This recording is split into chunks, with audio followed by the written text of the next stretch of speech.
You must have heard cases of cheating by digital arrest. Even I received a call from the fraudsters and they were trying to cheat me too. But I trapped them and exposed them in a way that they themselves disclosed their modus operandi. The caller duo confessed that they are from Pakistan and they are operating from some third country, where with them many Indians are involved in this dark network of cheating through digital arrest. Listen to them first. तुम्हारे तो खुद के देश के जो है हमारी company में काम कर रहे हैं, अपने देश इंडिया पे वो स्कैम कर रहे हैं, समझ रहे हो? पैदा करने वाले की कसम खुदा की, अगर जो है इंडियंस पे स्कैम कर रहे हैं इंडिया में रह के भी और आउट ऑफ कंट्री भी रह के, और जब वो जाते हैं ना एयरपोर्ट पे उनको पकड़ा जाता है और सीधा जो उनकी जो है ना ये जो पुलिस है और सीबीआई उनको सीधा लेकर जाती है, कस्टडी में लेती है और उनको मारती है, ऐसा कि क्या कहते, क्योंकि वो खुद के बंदे। हम पाकिस्तान में भी होंगे ना तो हमें एयरपोर्ट पे किसी ने ये नहीं बोलना कि ये तुम कर रहे थे, उन्होंने बोलना ठीक है क्योंकि तुमने अपने देश पे नहीं किया। They were even boasting that they are earning a lot of money through cheating. ऐसा नहीं कमाया जितना मैंने कमा लिया एक दिन में। In a most recent case registered by Goa Cyber Crime Police, a 81-year-old Siolim resident was cheated to the tune of 1 crore rupees. Fraudsters kept the victim's senior citizen under digital arrest for many hours, traumatized her and forced her to transfer all the earnings and saving of her lifetime. The fact is that there is no law for digital arrest. It is only fear of the victims which is exploited by the fraudsters. I am presenting you that what happened when the fraudsters called me, what are their modus operandi and how can we protect ourselves. So I received a call pretending to be from Telecom Regulatory Authority of India. Listen it. Notification from Telecom Regulatory Authority of India. Due to the abnormal usage of your phone number, your service will be suspended within 2 hours. For more details, please press 9. For customer service, please press 0. I understood that it is a call from the fraudsters. So with the intention to expose them, I pressed the option to connect the call. Then listen to what the person on call is saying. Hello, this is Telecommunication Department. How can I help you? जी आप मुझे ऐसा कीजिए, आप मुझे अपना पूरा नाम बताइए, मैं अपने सिस्टम में चेक करके आपको जानकारी प्रोवाइड करता हूँ किस बार आपको कॉल की गई। नाम मेरा अभिषेक कुमार है। Though I gave him my wrong name, still he is saying that on my name there is another mobile number registered against which a case of illegal activities are registered by Delhi police. Plan पर बने रहने के लिए धन्यवाद। मेरे system में आपके नाम पर एक इम्पोर्टेंट नोटिस हो रहा है जिसके बारे में मुझे आपको जानकारी देनी थी। मेरे सिस्टम में ये हो रहा है कि आपके नाम पर एक और मोबाइल नंबर रजिस्टर है जिसके लास्ट 4 डिजिट है 2494। इस नंबर से वायोलेशन की गई है, इस कारण हमारा टेलीकॉम डिपार्टमेंट आपके सभी नंबर बंद कर रहा है जो भी आपके नाम पर रजिस्टर है, क्योंकि इस नंबर से जनता इलीगल हैरेसमेंट मैसेज या फ्रॉड कॉल्स की गई और बहुत सी जनता ने इस नंबर के रिगार्डिंग दिल्ली बाराकमा पुलिस स्टेशन में कंप्लेंट भी की है। Any normal person would panic after listening this. And using the situation, the fraudster now tries to manipulate that somebody has misused my Aadhaar and says to contact Delhi police. तो इसमें क्या आपके आधार card का misuse किया गया identity का, इसके वजह से आपके नाम पर मोबाइल नंबर रजिस्टर हुआ जिससे फ्रॉड का। अगर आपने नंबर रजिस्टर नहीं कराया, आपके आधार कार्ड का मिसयूज करके किसी और ने आपके नाम पर नंबर रजिस्टर कराया, तो इस बिहाफ पे मैं आपको ये सजेस्ट करूंगा कि आप दिल्ली बाराकमा पुलिस स्टेशन में संपर्क करिए। I told the fraudster that I am not in position to visit Delhi at this point of time. Then he says that he will connect my call to Delhi police for clarification and to register my complaint. हमें सिर्फ आप कितनी help कर सकते हैं junior telecom officer, मैं अपने telecom department की हेल्प लाइन द्वारा आपकी कॉल को कनेक्ट करूंगा दिल्ली बाराकमा पुलिस स्टेशन के बाद। वहाँ पे आप ऑनलाइन कंप्लेंट करवाइए और मेंशन करिए कि मैं अभी दिल्ली बाराकमा पुलिस स्टेशन नहीं आ सकता, इस कारण मैं अपनी कंप्लेंट ऑनलाइन लॉन्च करवाना चाहता हूँ। ओके, अपनी कंप्लेंट को ऑनलाइन लॉन्च करवा के अपनी पर्सनल इन्फॉर्मेशन को प्रोटेक्ट करिए एंड सर मेक श्योर जब हमें क्लैरिफिकेशन लेटर रिसीव होगा तभी हम इस नोटिस को कैंसिल करेंगे जो हमें आपके नाम पर रिसीव हो। Okay, I told him to connect to Delhi police and he gave me an FIR number which was of course false. Yes, नीचे राइट डाउन करिए FIR नंबर, आपके नाम पर जो दिल्ली बाराकमा पुलिस स्टेशन में FIR हुई है वो FIR नंबर लिखिए। FIR हुआ है?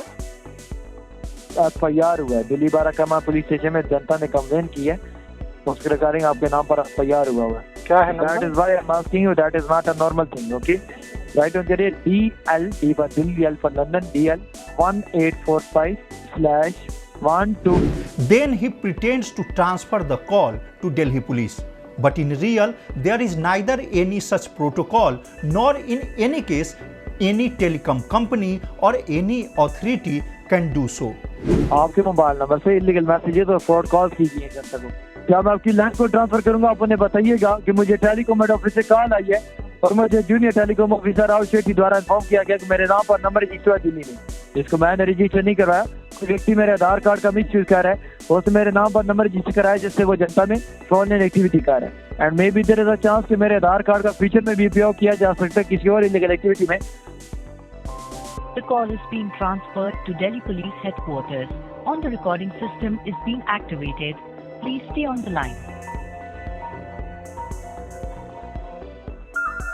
Hello, Delhi Police. I gave the false FIR number which was given to me by fraudster number 1. बताओ क्या आपका नंबर है?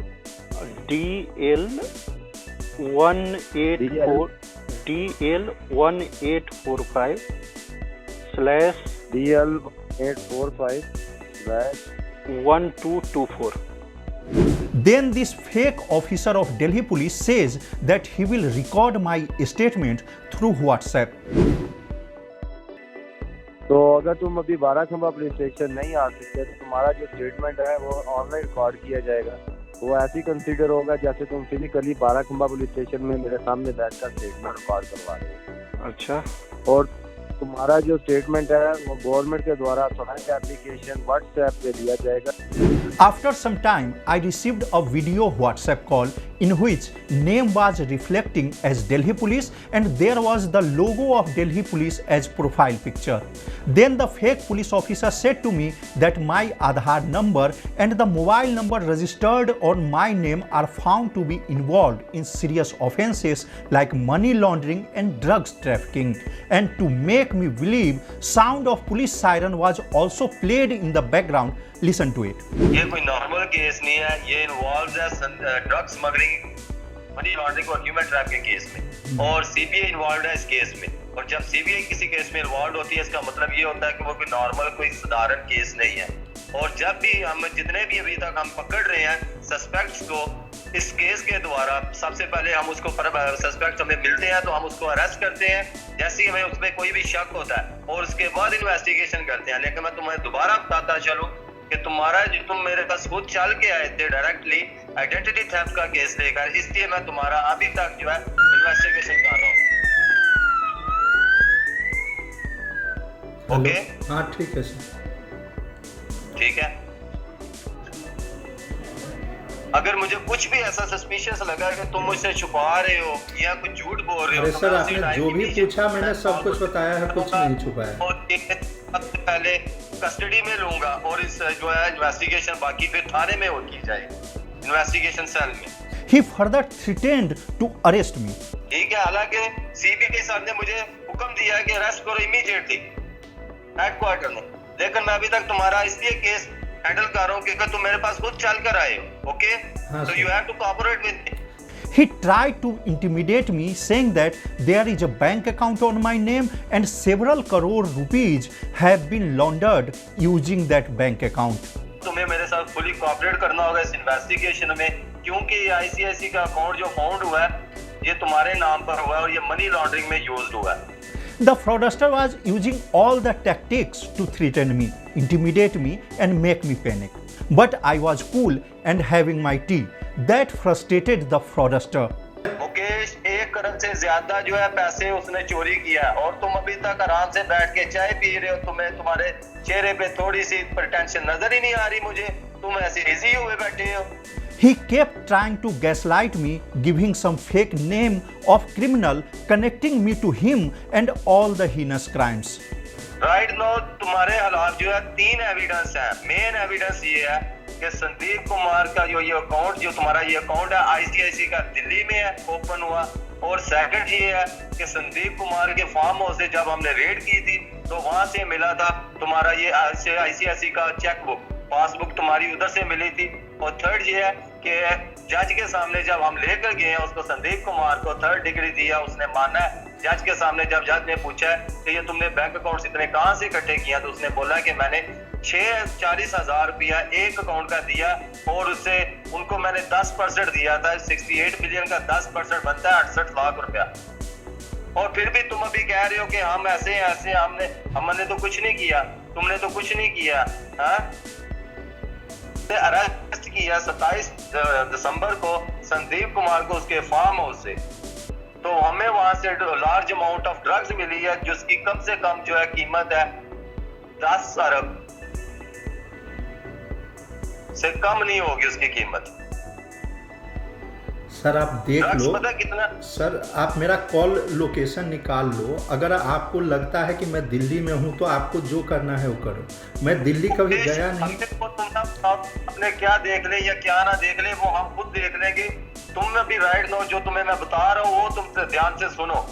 और 8 मिलियन कैश मिला उसके अकाउंट, उसके फार्म हाउस में, और 180 बैंक डिफरेंट अकाउंट जो है, डिफरेंट बैंक अकाउंट्स है, 180 उसके घर से मिले हैं। उसमें से एक जो है बैंक अकाउंट की पासबुक उसके घर से मिली है तुम्हारे आधार ID की द्वारा जो रजिस्टर्ड हो रही है। और अभी तक तुम ये कह रहे हो कि नहीं मुझे कुछ नहीं पता, मैं संदीप कुमार के नहीं जानता। और तुम्हें ये भी पता होना चाहिए बहुत अच्छे से कि CBI और पुलिस एविडेंस पे बिलीव करती है और वो काम करती है एविडेंस पे। और अभी के लिए सारे एविडेंस जो है वो तुम्हारे खिलाफ है। When I confronted him, then he again threatened me with arrest. तुम हमें ना बताओगे क्या नहीं करना। तुम राइट नाउ सस्पेक्ट तो हमारे लिए, तो जैसा मैं तुमसे बात कर रहा हूँ वैसे उसकी सही से जवाब दो।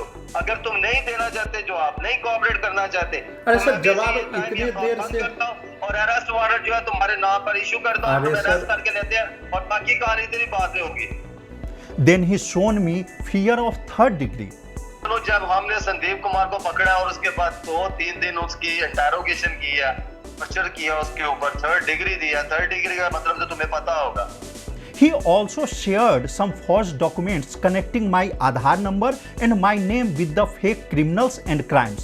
But he was not aware that I had given him wrong Aadhaar number to him at very first place. तुम्हारे पास खिलाफ एविडेंस है। हम चाहे तो 1 मिनट में तुम्हें अरेस्ट कर दूं, मैं भी 1 मिनट में तुम्हें अरेस्ट करूं और 90 दिन की कस्टडी में तुम्हें रखूं।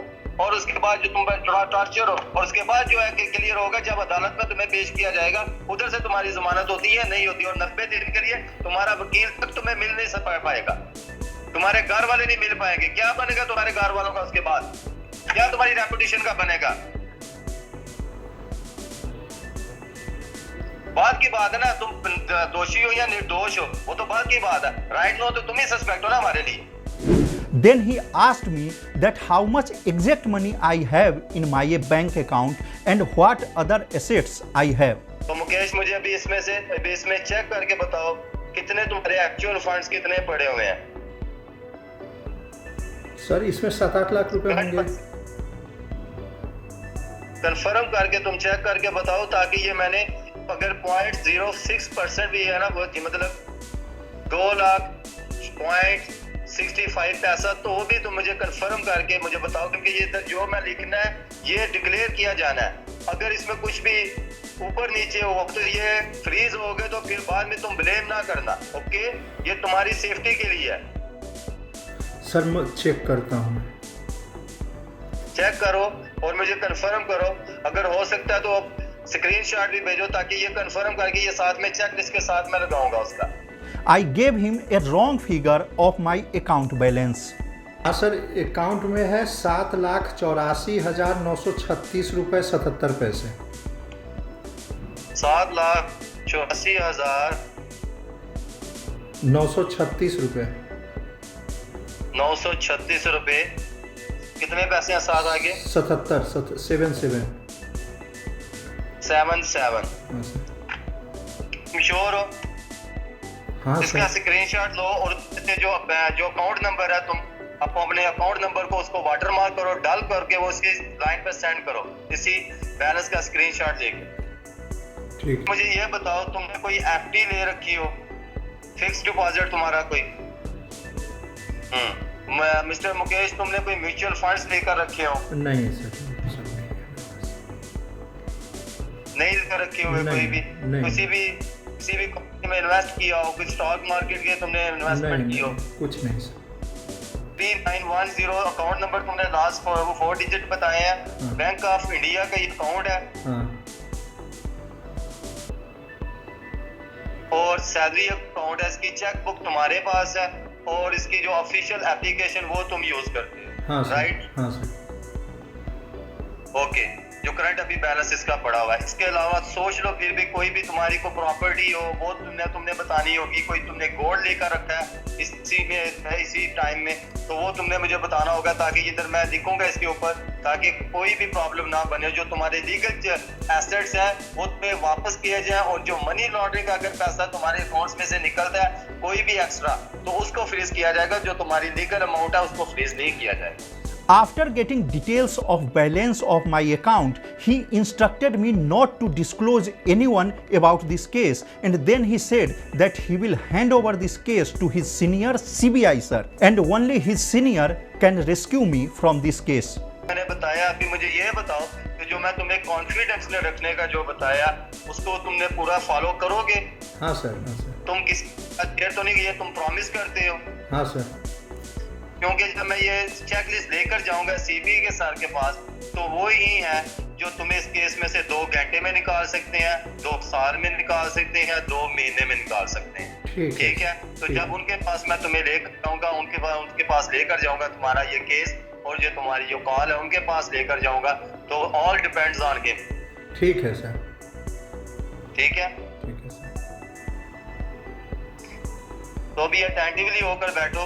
तो मैं अभी सीबीआई सर के पास लेकर मैं जाता हूँ। ठीक है? उनके पास जाने लगा हूँ।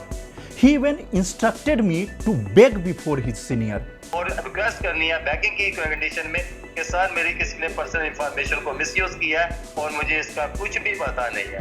क्योंकि सीबीआई जो है वो कोई नॉर्मल पुलिस नहीं है जैसे मैं पुलिस हूँ। वो नॉर्मल पुलिस नहीं हो, तुम्हें पता है कि वो सिविल में रह के इन्वेस्टिगेट करते हैं, और वो एजेंसी है, स्पेशल एजेंसी हमारे इंडिया की।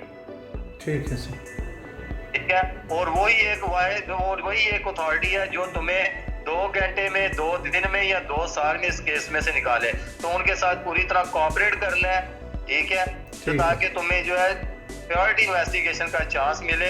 अदरवाइज तुम जानते हो कि तुम क्या होगा अगर उनको गुस्सा आया और या उनको ऐसे लगा कि तुम उनसे कुछ छुपा रहे हो या उनकी बात नहीं मान रहे, उन्होंने उसी टाइम ये कॉल को डिस्कनेक्ट करना है, और उसके बाद जो अरेस्ट वारंट मिले तो मैं तो सस्पेंड होऊंगा ही होऊंगा और तुम भी अरेस्ट होगे।